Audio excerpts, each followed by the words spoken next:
நேற்றைய தினம் பாராளுமன்ற உறுப்பினர் வைத்தியர் ராமநாதன் அர்ஜுனா வைத்தியசாலையில் குழப்பம் இருக்கிறதாம். அதோட வைத்தியசாலை நிர்வாகத்தால் போலீஸ் நிலையத்தில் முறைப்பாடு செய்யப்பட்டதாக சொல்லப்பட்டது. ஆம், யாழ்ப்பாணம் போதனா வைத்தியசாலை எப்போதும் சுறுசுறுப்பாக ஆயிரக்கணக்கானவர்களுக்கு சிகிச்சை அளிக்கின்ற நிலையம். நேற்றைய தினம் குறிப்பிட்ட பாராளுமன்ற உறுப்பினர் எமது செக்யூரிட்டி கார்ட்ஸ் அவர்களோடு வாக்குவாதத்தில் ஈடுபட்டு பணிப்பாளரை சந்திக்க வேண்டும் என்ற நோக்கிலே இங்கே அவர்களுடைய தடையை மீறி வந்தார்.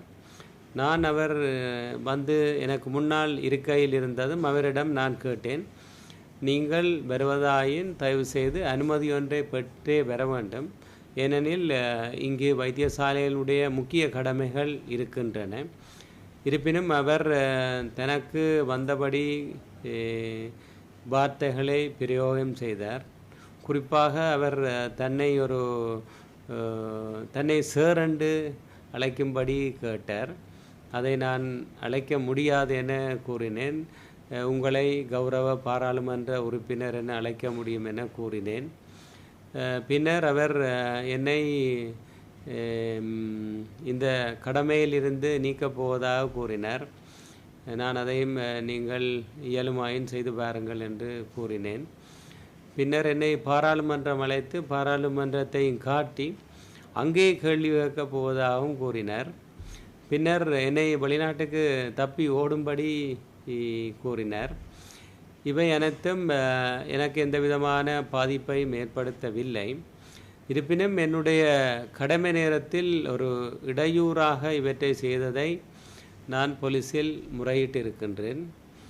அவர் ஒரு தனிநபராக அல்லாது அவர் கௌரவ பாராளுமன்ற உறுப்பினராக வந்ததன் காரணமாக இந்த வைத்தியசாலை காவலாளிகள், போலீஸ் உத்தியோகத்தர்கள், ஏனையவர்கள் அவரை கௌரவமான முறையில் நடாத்தி அவரை அனுப்பி வைத்தார்கள். இருப்பினும் இது காவலாளிகள் மற்றும் போலீஸ் உத்தியோகத்தர்கள் ஏனைய உத்தியோகத்தரிடையே ஒரு குழப்பத்தை ஏற்படுத்தி இருக்கின்றது. எதிர்வரும் காலங்களில் இவ்வாறான நபர்கள் எவரையும் நாங்கள் உள்ளே அனுமதிக்க மாட்டோம் என்பதை தெரியப்படுத்துகின்றோம். எமது வைத்தியசாலை எப்போதும் நோயாளிகளுக்கும், அதாவது எந்த விதமான நோய்களுக்கும் சிகிச்சை அளிக்க நாங்கள் எப்போதும் தயாராக இருக்கின்றோம். இங்கு போதிய அளவு மருந்துகள் இருக்கின்றன. இவற்றை இவ்வாறான சிகிச்சைகளை வழங்குவதற்கு பல்வேறு விசேட வைத்திய நிபுணர்களும் அதற்கான பிரிவுகளும் எப்போதும் தயாராக இருக்கின்றது. ஆனால் வைத்தியசாலைக்கு சந்திக்க வேண்டும், ஆலோசனை வழங்க வேண்டும் என்ற நோக்கில் யாராவது வருவார்களாயின் அவர்களையும் நாங்கள் உரிய அனுமதியோடு வருகின்ற போது அன்போடு வரவேற்று உரிய முறையில் அவர்களுடைய ஆலோசனைகளையும் அவர்களுடைய குறைபாடுகளையும் நாங்கள் கேட்பதற்கு எப்போதும் தயாராக இருக்கின்றோம். மாறாக இந்த வைத்தியசாலையில் குழப்பம் ஒன்றை ஏற்படுத்தும் நோக்கில் அவர்கள் யாரும் முயற்சித்தால் அதற்கு இது ஒரு இடமல்ல. ஏனெனில் இங்கு விடுதிகளில் சுமார் 1500 பேர் மற்றும் வெளிநோயாளர் பிரிவு, கிளினிக் பகுதி போன்றவற்றிலும் பல்லாயிரக்கணக்கானவர்கள் சிகிச்சை பெறுகின்றார்கள். ஆகவே அவற்றில் ஒரு குழப்பம் ஒன்றை ஏற்படுத்தக்கூடாது. அதன் காரணமாக இவ்வாறானவர்கள் இனிமேல் இவ்வாறானவர்கள் வர முயற்சித்தால் நாம் அவர்கள் நுழைவாயிலிலே காவலாளிகளால் அவர்கள் போலீஸாரிடம் ஒப்படைக்கும்படி கூறியிருக்கின்றோம். நான் நினைக்கின்றேன் இவ்வாறானவர்கள் நமது வைத்தியசாலையில் இனிமேல் வர முயற்சிக்க மாட்டார்கள் என்று. இது ஒரு முக்கிய செய்தியாக இருக்க வேண்டும். ஏனெனில் வடக்கிலே இருக்கின்ற ஒரு முக்கியமான நிலையம் இது 24 மணி நேரமும் இயங்க வேண்டும். இதனுடைய இயக்கத்தை தனிநபர்கள் தடை செய்வதை நாங்கள் முற்றாக இந்த வைத்தியசாலை சமூகம், நாங்கள் இங்கே 2200 பேர் கடமையில் இருக்கின்றோம். எங்களுடைய ஒவ்வொருவரது கடமை முக்கியம். ஆகவே இதை தயவு செய்து கருத்தில் எடுக்குமாறு தயவுடன் கேட்டுக்கொள்கின்றோம்.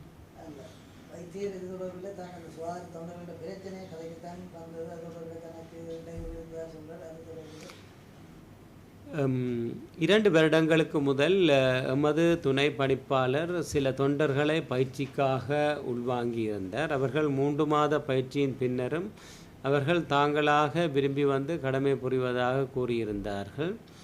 அவர்கள் இப்போது திடீரென புதிய அரசாங்கம் வந்ததும் தங்களுக்கு வேலை கட்டாயம் தர வேண்டும் என அவர்கள் கொழும்புக்கும் சென்று வந்திருந்தார்கள். அவர்களுக்கு நாங்கள் அவர்களுக்கு தொண்டர்களாக, அதாவது குறிப்பிட்ட பயிற்சியை வழங்கியிருப்பது பற்றி நாங்கள் கடிதத்தை வழங்கியிருந்தோம். இருப்பினும் அவர்களுடைய நிலை பற்றி சுகாதார அமைச்சின் விளக்கத்தையும் நாங்கள் அனுப்பியிருந்தோம். ஆகவே சுகாதார அமைச்சின் கட்டமைப்பு இருக்கின்ற சுகாதார அமைச்சின் செயலாளர், சுகாதார சேவை பணிப்பாளர் நாயகம் மற்றும் அதிகாரிகளுக்கு நாங்கள் இது பற்றி நாங்கள் அறிவித்திருக்கின்றோம்.